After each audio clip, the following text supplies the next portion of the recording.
全新 DS Aero Sport Lounge 是一款强调效率的纯电动概念 SUV， 最大功率达680马力，0至100公里每小时加速时间仅为 2.8 秒，续航里程超过约644公里。另外，充满科幻色彩的出色内外设计也是 DS 想要通过这款新车传达给公众的未来出行体验。这款全新车型设计时尚，使用流线型设计，而且由于其概念车尺寸有5米长，其庞大的尺寸吸引了众多目光。DS Aero Sport Lounge 车型采用23英寸大轮毂，其具有复杂的空气动力学优化设计，倾斜的车顶轮廓线给人一种双门轿跑的感觉。传统格栅已被亮起 DS 汽车车标的屏幕所取代，矩阵 LED 技术的时尚前灯进一步增强了这款概念车的未来主义色彩。进入 DS Aero Sport Lounge 概念车内部，充满未来感的设计风格迎面而来。在前排驾乘席前方，一上一下2条宽大的饰条构建起贯穿式仪表盘，该仪表盘打破传统触摸板设计，上下饰条分别采用麦秆镶嵌工艺和缎棉材质，下方饰条可显示上方饰条投射出的导航、娱乐等信息。座舱两侧还配有数字式后视镜，用于显示外后视摄像头所拍摄到的画面。驾驶者所需的车辆行驶信息则通过 AR 技术投射于挡风玻璃之上。驾乘者还可通过与仪表台中部的 Iris 人工智能语音助手对话，来操控车辆的各项功能。BMW Vision M-Next 采用先进的混合动力系统，并有激动人心的外观设计，在此过程中借鉴了经典和现代 BMW 跑车的造型元素，主要将 BMW M 的第一款车 M-E 与当代顶尖的油电混合跑车 i8 做了结合，并采用了面向未来的设计元素，如 DI 楔形轮廓、欧翼门和醒目的配色设计。前端和后端采用 Thrilling Orange 哑光霓虹灯罩制成，与外部丝绸光泽哑光铸银金属漆面形成鲜明对比。这种色调的使用为其增添了未来气息。在新的移动时代，智能技术将有崭新不同的运动型驾驭模式，驾驶将借以轻松成为具有终极驾技的达人。对宝马经典的天使眼造型做出了独特诠释。大灯首次应用创新的激光线技术，以图灵玻璃纤维制作出形状精准的全新超薄前照灯元件，在纯电模式下行驶的最大里程为100公里，系统总输出功率为600马力，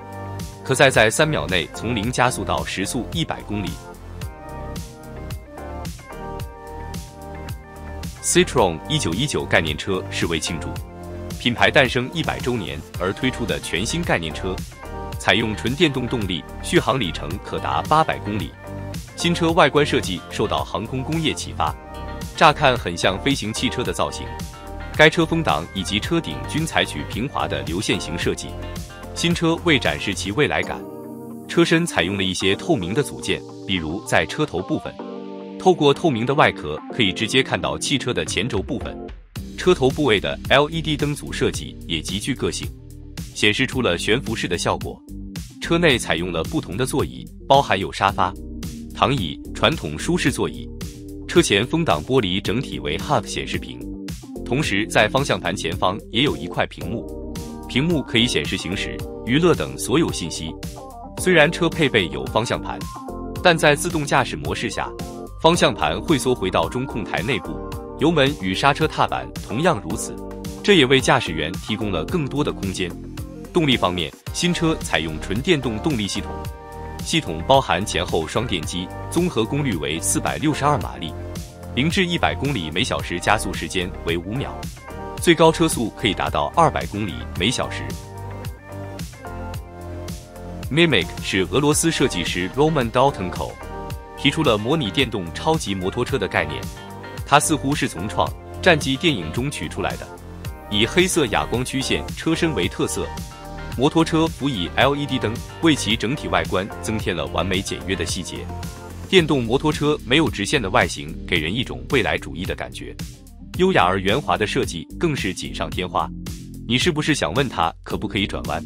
事实是它整个头部是可以转弯的，但是旋转角度很小。Hyundai Elevate 概念车是为了提高救援效率而诞生，它特别之处就是能用类似步行的移动方式前往灾害现场。4条腿的设计是为了提高车辆对地形之机动性，进而提供高效、快速以及弹性的救灾需求。Elevate 乃是结合了电动车以及仿生机器人的概念所打造出来的交通载具，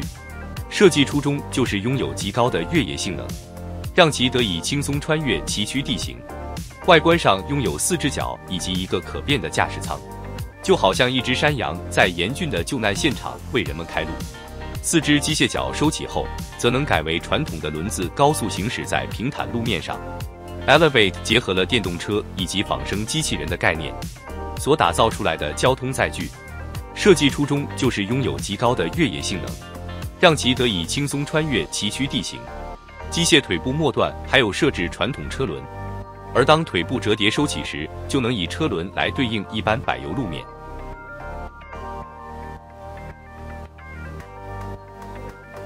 Bell Nexus 不是一件玩具，这是能让你感到安全舒适，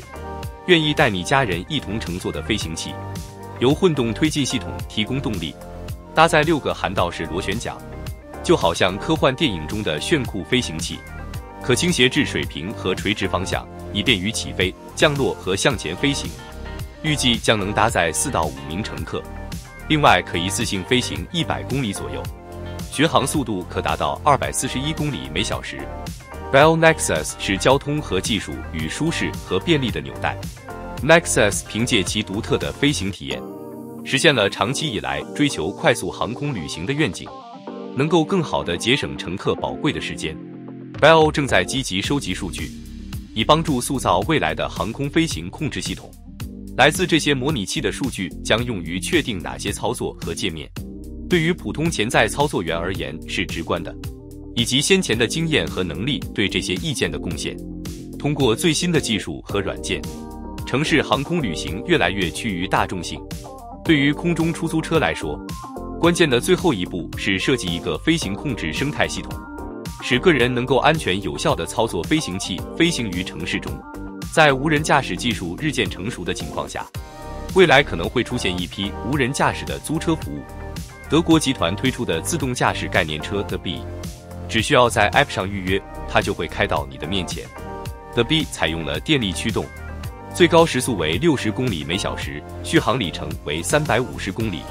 完全能够应付市区内的出行需求。系统会自动识别行人信息，并做出避让动作。它还能做到前轮单独转向，相比其他车辆，在掉头和转向功能上拥有着巨大优势。车厢上的玻璃还能够充当显示屏，显示乘客预约信息。前挡风玻璃上还会显示有路线信息。你还能够跟同行的其他车辆进行视频聊天。奥迪 Q4 e-tron 概念车是一款真正走量的纯电动 SUV， 是奥迪在新能源市场快速增长的重要引擎。得益于超凡的牵引力，100公里加速时间仅需 6.3 秒内，最高时速限制在180公里每小时。纯电动平台开发的全新车型也没有传动轴通道影响车内空间。内饰设计方面，一如既往的科技风。中控 12.3 英寸触摸屏倾向主驾驶一侧，对比强烈的亮面黑一直延伸到副驾，很有设计感。中控台的角度整体向驾驶员一侧倾斜，便于驾驶员操作。值得一听的是，新车的覆盖地板的材料是由回收材料制成，凸显了新能源车应有的环保理念。得益于纯电平台的优势，奥迪 Q4 e-tron 电池组带来了更低的重心。与此同时，轴荷分配达到了近50:50的完美平衡，使奥迪 Q4 e-tron 概念车驾控更精准的同时，还拥有更稳定、舒适的底盘表现。